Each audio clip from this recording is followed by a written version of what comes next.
All right, what's up, everyone? This is Kirk here again at Option Alpha. Thank you so much for tuning in today, and welcome back to the Option Alpha Show. So today, we've got a very special episode. We're going to be going through some new research on zero DTE time decay. So you might be wondering, why do we do this research? Well, we have been fanatics about zero DTE recently, myself included, trying to figure out how we can do this in our own accounts, how we can trade better with zero DT, how we can take advantage of it. As you know, zero DT has been going crazy.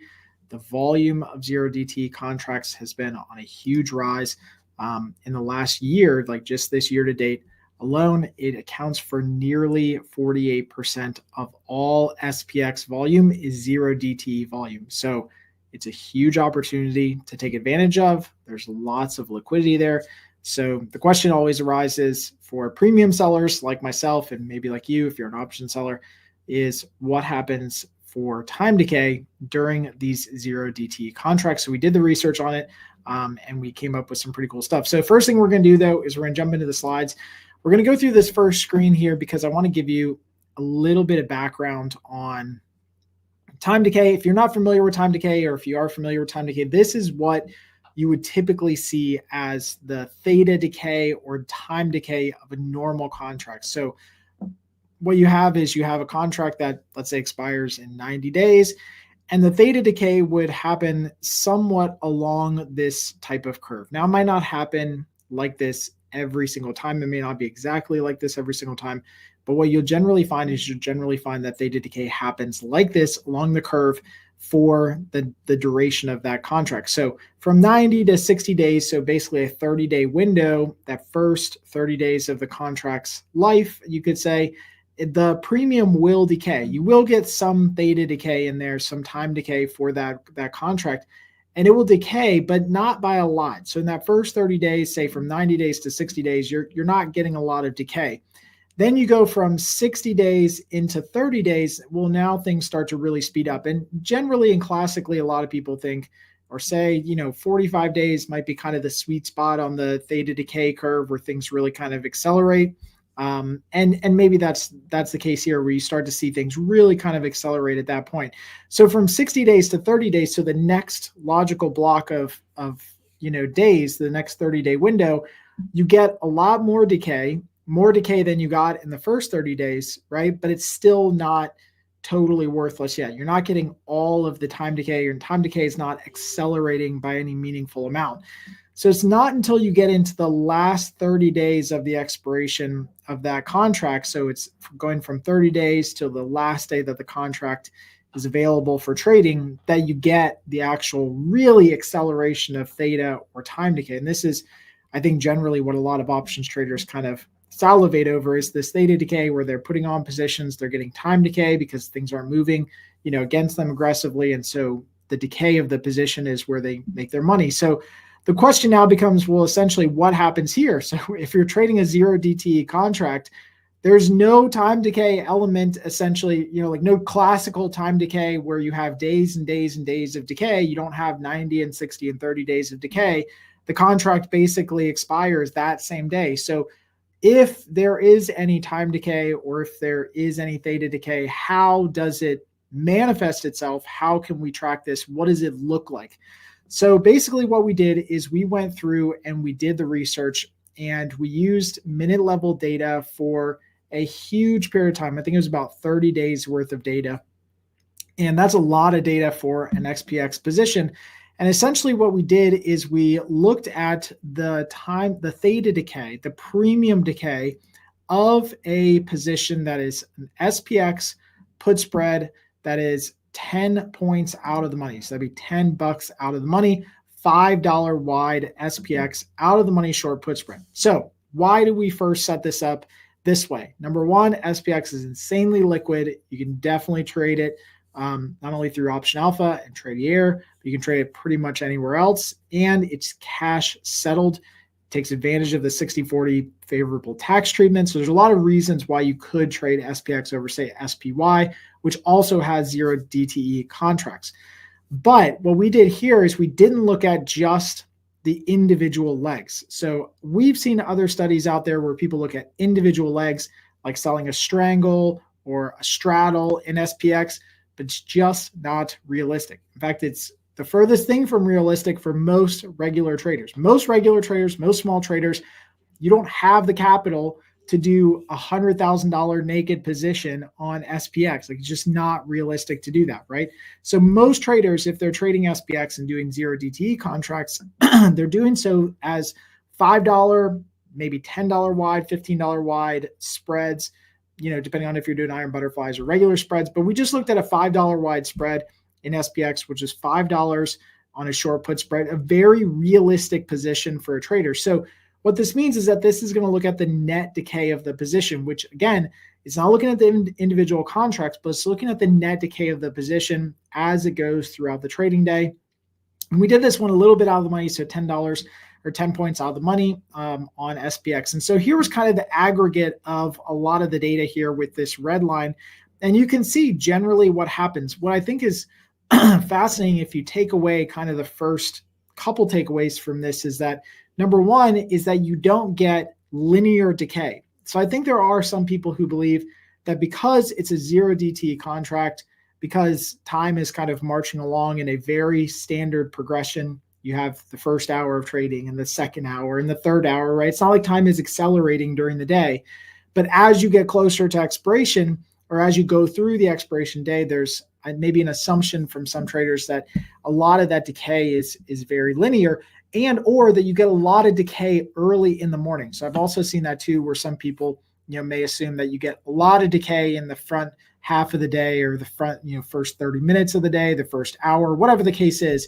But we really didn't see that in this research. So in this research that was looking at these out of the money put spreads, you can see that the decay of these contracts, the net value of this contract, definitely started to accelerate as you got towards the end of the day. There wasn't much decay, if any decay, in the first morning couple hours, really. So from 9:30 to about 11:30, even 12 o'clock, you really didn't get much decay. This could be, synonymous with maybe looking at it on the 90, 60, 30-day time frame that we looked at in the last chart, but only just scrunched down to an entire day's trading session. So around 12 o'clock, you get a little bit of decay, but then you get into from 12 to about 1 or 2 o'clock. Decay starts to accelerate a little bit, obviously, because now we're running out of time. Like, the market is literally running out of time because it closes in a couple hours. And then you get accelerating decay, but it's really not until about 3:30 or so that you get that absolute really fast, highly aggressive decay that starts to materialize. And this was pretty evident here, where things kind of went from, maybe sort of decay to mega decay, like crazy fast decay around 3:30 in the afternoon. So this is that drop off that you see visually here in the chart, where just the decay of the position just kind of falls off a cliff. I mean, it literally looks like it rode a bike off of a cliff and fell down into the close. So you get that very, very fast decay kind of in the back 30 minutes of the day. I would say that around like 2 o'clock, somewhere in that range or so, you probably get some really accelerating decay for these out of the money positions. So that's very interesting analysis that we saw. So we also did go ahead and stress test this for at the money positions as well. So we kind of wanted to look at everything here. So the previous slide that we were looking at out of the money positions. That would naturally have some decay because they're out of the money. They're not in the money. So there's a little bit of that extrinsic value that's just mostly baked into volatility and time decay. If you look at something that's more at the money contracts, those at the money contracts, and this would literally be buying and selling contracts right at the money, right around, kind of straddling over top of where the SPX price was at the time.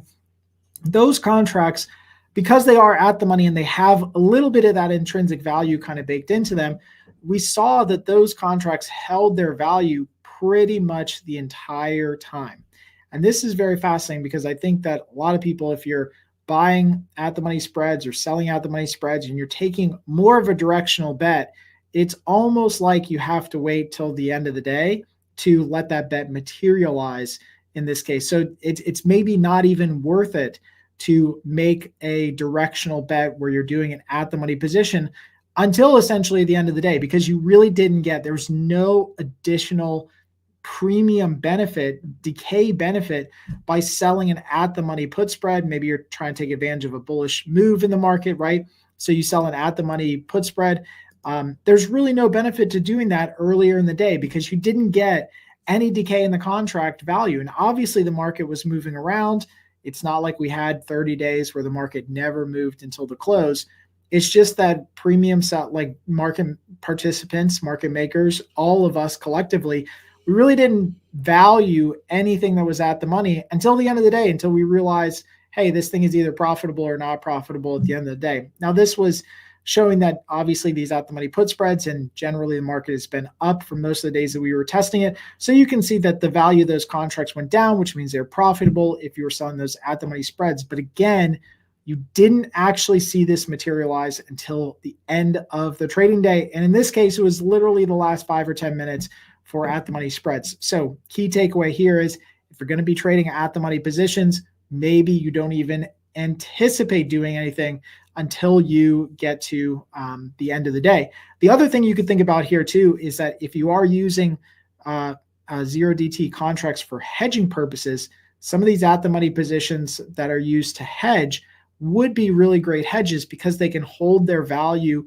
throughout the rest of the day, or generally hold their value. They're not going to decay in value if you're using them to hedge. So that might be a good, interesting way to kind of look at it as well. Okay, so last thing that we looked at as far as this analysis, well, second to last thing that we looked at here was we looked at not only in the out of the money positions, then at the money positions. Then we did the opposite and we said, okay, let's look at selling a short put spread, 10 points in the money. So this is completely different than what we were talking about before, but we weren't looking at out of the money or at the money positions. We were specifically looking at in the money positions to see if the same thing happened just on the opposite side of the option chain. And we saw effectively the same thing. You could say that this chart with the first chart that we looked at essentially are mirror images of one another, where we don't get some premium, not decay, but acceleration, basically as it goes towards full value, towards the spread width of $5. We don't really see that type, materialize until later in the day, about 3:30, it starts to really kind of accelerate and go that direction. So this kind of confirms some of our suspicions that if we're going to be selling premium and we're going to be doing it for zero DT contracts, part of what we might be interested in is that decay, and that decay is going to happen later in the day. Now, of course, there's a lot of gamma risk associated with these zero DTE positions where the premium is moving around really, really fast towards the end of the day, and that gamma risk is accelerated at the end of the day. So that is the trade-off that you're going to take.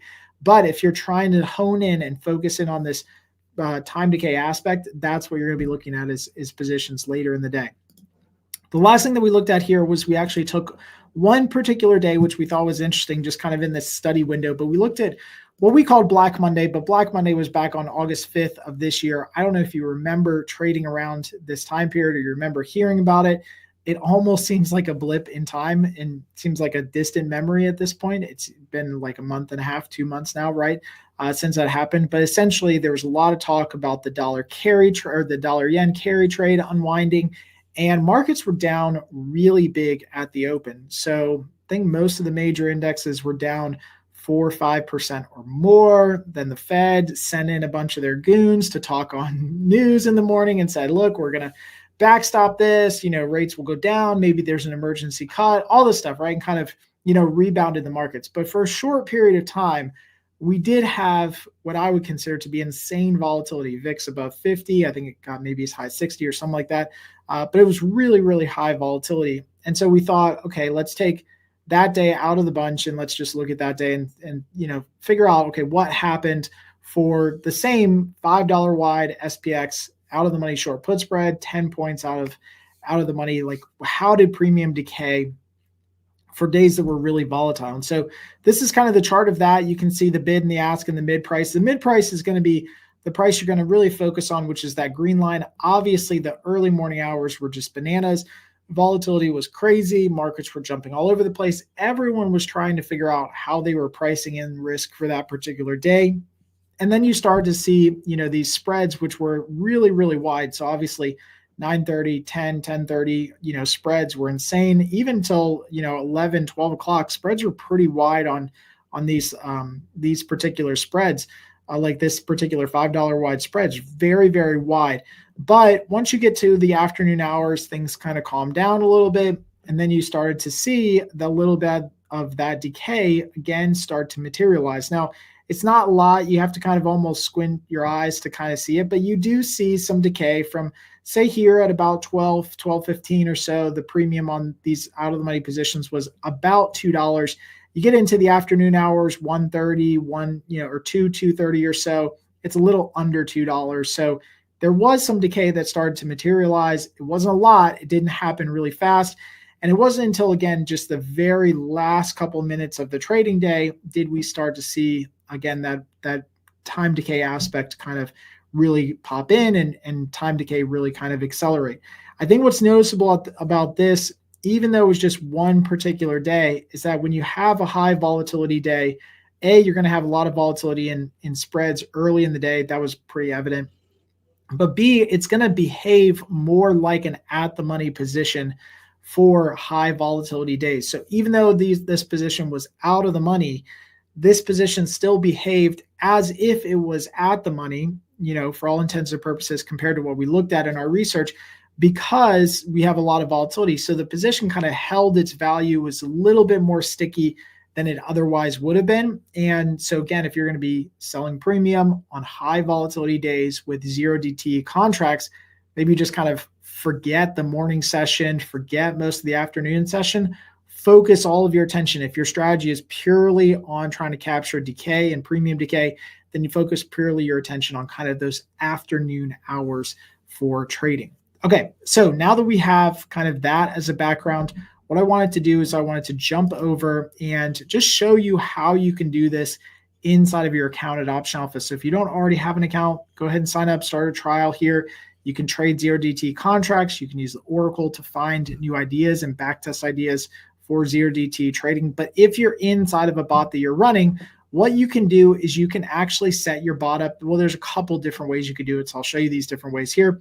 The first way that you can set this up is you can set this up so your scanner only runs at predefined market times. I have a couple different scanners with some different settings for this bot that I've shared in the community before, which is my 0DT Ninja. But this one here, you can see inside of the scanner settings, if I go into any scanner automation that I'm running where I'm scanning for market opportunities, telling the bot to go through things, I can go over here and I can go to market time and I can set my scanner to run at predefined times. So I can say, all right, this scanner is not even allowed to run until 3 o'clock or later. And so that's a very easy setting because all you have to do is just set up your scanner automation, tell your bot what you want it to scan, and then inside the settings, when you're setting up your scanner here, tell it what days to run and to skip holidays or not, and then tell it what market time to run. That's it. Just say, hey, look, I only want to run this particular scanner at 3 p.m. or later. And so that will run that scanner at 3 p.m. or later. It'll basically start every day at 3 p.m. And that's how you kind of focus and hone in on just that latter part of the day if you want to focus on kind of that latter part of the day. The way that I do it inside of my scanner automation is I actually have different sets of times that I am willing to make trades. So it's a little bit different than just focusing on one time, but the way that I have mine set up is that, so if I'm looking at a position that's selling some premium, say 0.5% out of the money, I will allow the bot to scan from kind of the morning time period until about 12:30. And during that time period, I'm looking for trades that are 45% reward to risk ratio. And so I do it a little bit differently, which is that I still want to maybe look for positions during most of the day. It's just that because I know that time decay and premium decay is not going to be accelerating until the end of the day, I am requiring that my bot find positions that have more aggressive, better risk reward characteristics if it were to find a position. And then at 1:30, I can start backing off those risk reward requirements, still making sure that I'm collecting enough premium to cover the risk, but I can back off those risk reward requirements to 30%. And then maybe at 3:45, you could back it off a little bit more if you want to. I kind of keep it the same. Some of the other ones that I run are a little bit different like this. This one looks at 0.4% out of the money. It stops the first scan period at around 11:30. But inside the market open to about 11:30, it's looking for 70% reward to risk requirement. And then at 12:30, it backs it down to 60%. And then from 2:30 till the end of the day, it backs it down to 45%. So that's why I call this my waterfall, because I'm doing a progressive waterfall at different times during the day. So if you actually look at what the automation is doing inside of it, it's first checking to see if it's approved for trading, which it goes through a process, making sure there's no Fed days or crazy volatility. We just want general market days that we want to trade. And then it checks to see if it's inside the first scan period and if there's an iron condor available that we want to trade that meets our requirements. If there is, it opens the position, manages it, etc. If there's not one available, then we look inside the second scan period and then again inside the third scan period. So you can see how it's kind of going through this waterfall progression through different periods of the day. You don't have to do it like that. You can obviously go in here and you can say market time is after X, time during the day, right? So you could go in here and market time is after, say, 3:30 in the afternoon, and it would only run if it was after 3:30 in the afternoon. But that's a little bit different if you wanted to manage your bots a little bit different. Again, I like to do the kind of waterfall because I'm still willing to make trades during the day. It's just that I want to make sure I'm collecting enough premium to do so. Okay, so I hope this really helped out kind of going through all this. If you guys have any other questions, please let us know. If you thought this research was really helpful, again, please share it on YouTube, give us a thumbs up, give us a comment or a rating, whatever works for you. But we really hope that this is helpful. We're going to be doing more research as we start doing more testing for 0DT contracts. But again, the key here is that if you are trading 0DT, most of that time decay and premium decay happens really, really late in the day. So make sure your trading strategies and your bots and automations are set up appropriately to take care of that time decay later in the day. So hopefully that helps out. If you guys have any questions, let me know. And until next time, happy trading.